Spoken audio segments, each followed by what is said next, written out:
Yes, hello, good morning. So once again, it's me again, Ronnie Vlog.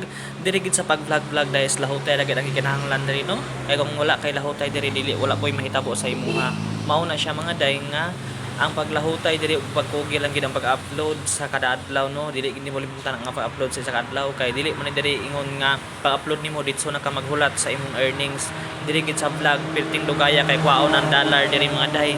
Mao na diha akong nagsugod pa lang ka og vlogging karon huna-huna gyud kung angay bay man may padayon kay perti kadugay kwaon ang dollars gid diri no. Daghan kayo karon ng undang na no. Daghan kayo ng undang na karon sa pag-vlog kay gilaay na gikapoy nag-upload og video kay dugay na kaisilaw nya wa gyapon na monetize antod karon.